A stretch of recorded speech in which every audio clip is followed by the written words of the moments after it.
Pada gambar ini disajikan sebuah diagram batang yang menunjukkan jumlah penjualan CT dari beberapa grup band, yaitu 4U2 Rock, The Kitsch King Kangaroos, No One Darling, dan The Metal Folkies. Data ditampilkan berdasarkan bulan, mulai dari Januari hingga Juni. Selain itu, terdapat informasi bahwa pada bulan Januari, CD dari 4U2 Rock dan The Kitsch King Kangaroos mulai dirilis. Kemudian pada bulan Februari, CD dari No One Darling dan The Metal Folkies juga mulai dirilis. Diagram ini digunakan sebagai dasar untuk menjawab pertanyaan yang berkaitan dengan data penjualan. Pertanyaan pertama menanyakan berapa banyak CD grup band The Metal Folkies yang terjual pada bulan April. Untuk menjawabnya, siswa perlu membaca diagram batang dengan cara menentukan bulan April pada sumbu horizontal, kemudian mencari batang yang mewakili The Metal Folkies. Setelah itu, siswa membaca tinggi batang tersebut untuk mengetahui jumlah penjualan. Berdasarkan diagram, jumlah CD yang terjual adalah 500. Dari segi konten matematika, soal ini termasuk dalam ketidakpastian dan data, karena siswa membaca data yang disajikan dalam bentuk diagram batang. Konteks yang digunakan adalah konteks masyarakat karena berkaitan dengan penjualan CD yang merupakan aktivitas dalam kehidupan sehari-hari. Sedangkan proses yang digunakan adalah menginterpretasikan, yaitu siswa membaca dan memahami informasi yang terdapat pada diagram. Oke, untuk pertanyaan kedua menanyakan pada bulan apa untuk pertama kalinya penjualan CD No One Darling lebih banyak dibandingkan The Kitsch King Kangaroos. Untuk menjawab soal ini, siswa harus membandingkan tinggi batang kedua grup band tersebut dari bulan ke bulan, dimulai dari Februari, karena No One Darling baru dirilis pada bulan tersebut. Setelah melakukan perbandingan, terlihat bahwa bulan April penjualan No One Darling untuk pertama kalinya lebih tinggi dibandingkan The Kitsch King Kangaroos. Dari segi konten matematika, soal ini juga termasuk dalam ketidakpastian dan data karena melibatkan analisis pada data diagram. Lalu ada konteks yang digunakan, tetap konteks masyarakat karena berkaitan dengan aktivitas penjualan dalam kehidupan sehari-hari. Namun proses yang digunakan lebih kompleks, yaitu menginterpretasikan dan membandingkan data, kemudian menarik kesimpulan berdasarkan hasil perbandingan tersebut. Pertanyaan ketiga menanyakan estimasi volume penjualan CD The Kitsch King Kangaroos pada bulan Juli jika tren penurunan dari Februari sampai Juni terus berlanjut.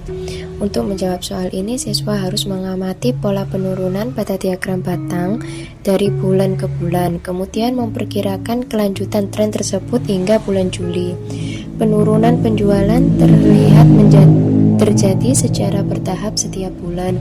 Dari data pada grafik, penjualan pada bulan Juni berada di kisaran 400 CD. Dan rata-rata penurunan tiap bulan berkisar antara 70 hingga 100 CD. Oleh karena itu, jika tren ini berlanjut, maka estimasi penjualan pada bulan Juli adalah sekitar 370 buah CD.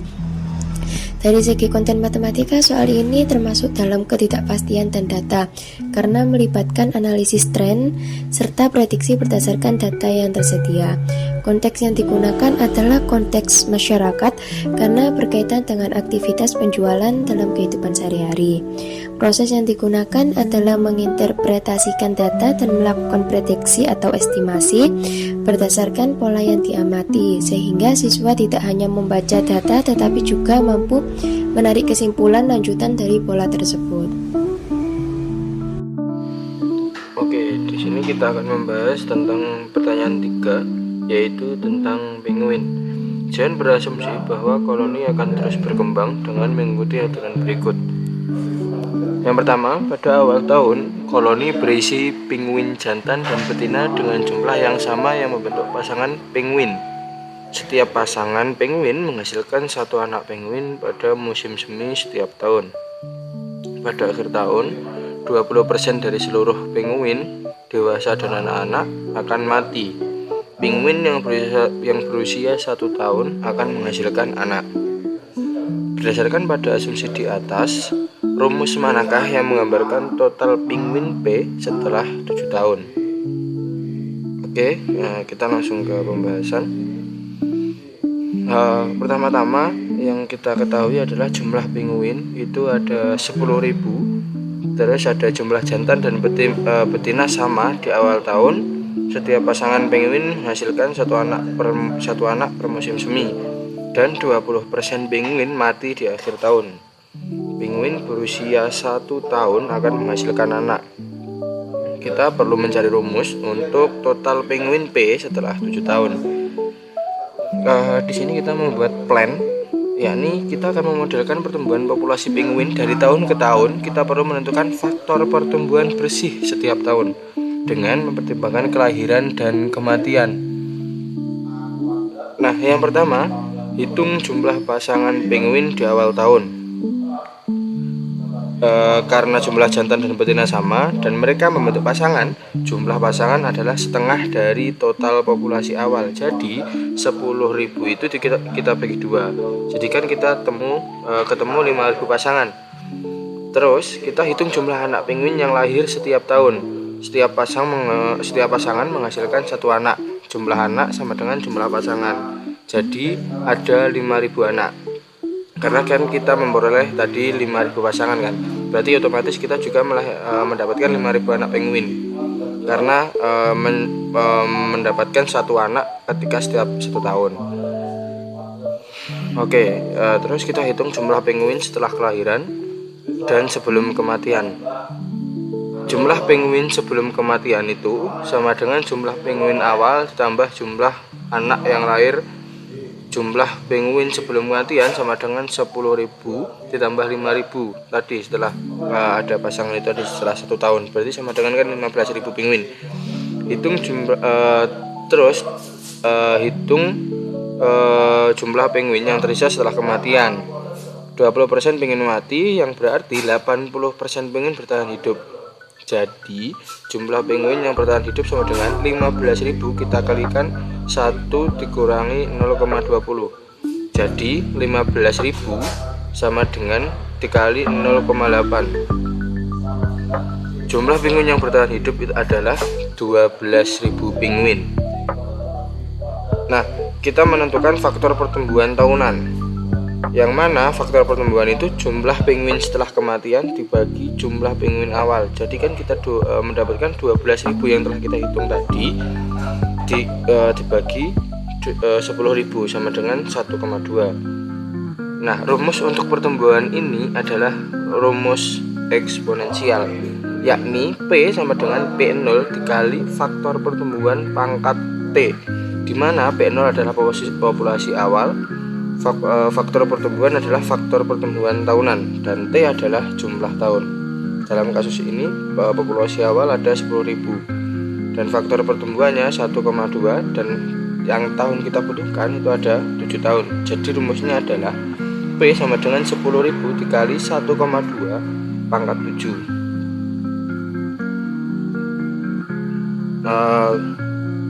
Namun kita perlu memeriksa kembali pemahaman kita tentang penguin yang berusia 1 tahun yang menghasilkan anak.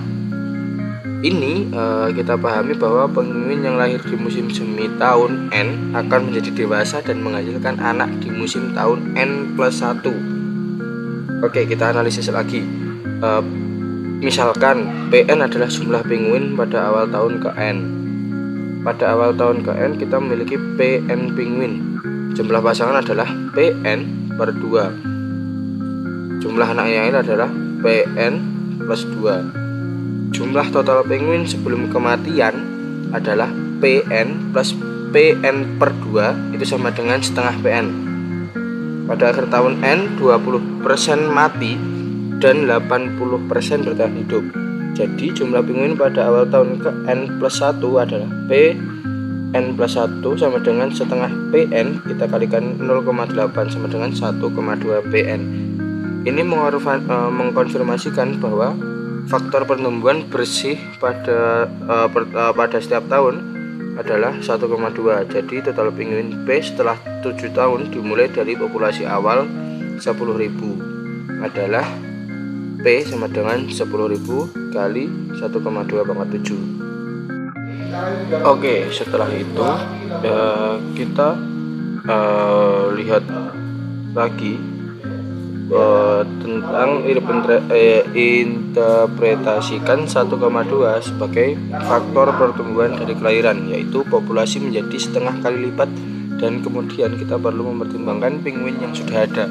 Jadi mungkin 1,2 adalah faktor yang salah di sini, dan 0,8 sebagai faktor kelangsungan hidup. Jika kita menganggap 1,5 sebagai faktor pertumbuhan dari kelahiran, populasi menjadi setengah kali lipat dan populasi awal setelah kelahiran, dan 0,8 sebagai faktor kelangsungan hidup. Maka PN plus 1 sama dengan PN kali setengah A1 setengah dikali 0,8. Ini akan menjadi PN plus 1 sama dengan PN dikali 1,2.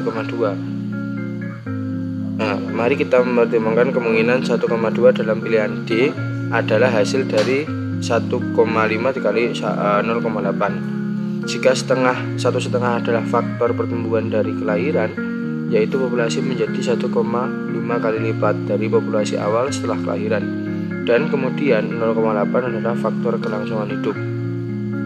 Maka faktor pertumbuhan bersih adalah 1,5 dikali 0,8 sama dengan 1,2. Pilihan D adalah P sama dengan 10.000 dikali 1,2 dikali 0,8 pangkat 7. Ini berarti faktor pertumbuhan adalah 1,2 dikali 0,8 sama dengan 0,96. Ini tidak masuk akal karena populasi seharusnya bertambah. Mari kita lihat pilihan B. P sama dengan 10.000 dikali 1,5 dikali 0,8 pangkat 7. Di sini faktor pertumbuhan adalah 1,5 dikali 0,8 sama dengan 1,2. Ini sesuai dengan perhitungan kita. Jadi faktor pertumbuhan tahunan adalah 1,2 yang merupakan hasil dari 1,5 dikali 0,8. Oleh karena itu rumus yang benar adalah P sama dengan 10.000 dikali 1,5 dikali 0,8 pangkat 7. Jadi jawabannya adalah B. Baik, kita akan membahas tentang pertanyaan keempat tentang penguin, yaitu setelah kembali dari perjalanannya, Jian mencari informasi di internet mengenai bagaimana rata-rata perkembangbiakan suatu penguin. Dia menemukan diagram rata-rata perkembangbiakan 3 jenis penguin, yaitu ada Gento, Rokopar, dan Megalanik. Soal ini termasuk dalam konteks saintifik, kita akan menggunakan data nyata tentang suatu kehidupan hewan. Kita diminta melihat perubahan data dari tahun ke tahun, serta kita akan membandingkan antar ketiga jenis penguin tersebut.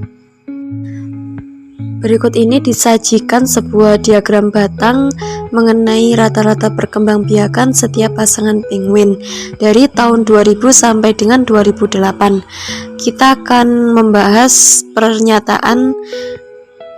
pernyataan, yaitu yang pertama,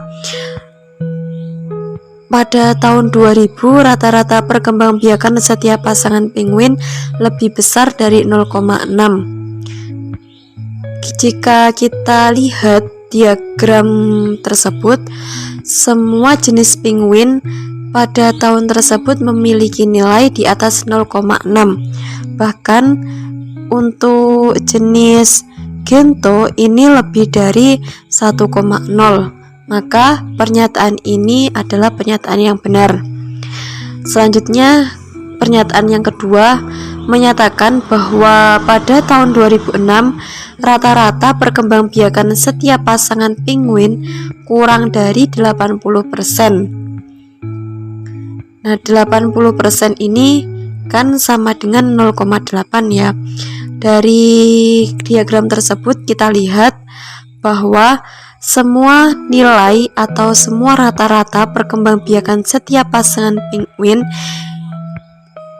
itu berada di bawah 0,8. Maka pernyataan ini juga termasuk pernyataan yang benar. Selanjutnya, pernyataan yang ketiga, sekitar tahun 2015 ketiga jenis penguin itu akan punah. Nah, pernyataan ketiga ini karena datanya hanya tersedia pada tahun 2000 sampai 2008 dan dalam informasi di atas tidak menyebutkan tentang kepunahan, pernyataan ini dianggap pernyataan yang salah. Yang keempat yaitu tentang rata-rata perkembangbiakan setiap pasangan penguin Megalanik berkurang antara tahun 2001 dan 2004. Dari diagram tersebut terlihat bahwa nilai rata-rata perkembangbiakan setiap pasangan penguin Megalanik ini menurun dari tahun 2001 sampai 2004, sehingga pernyataan ini disebut pernyataan yang benar.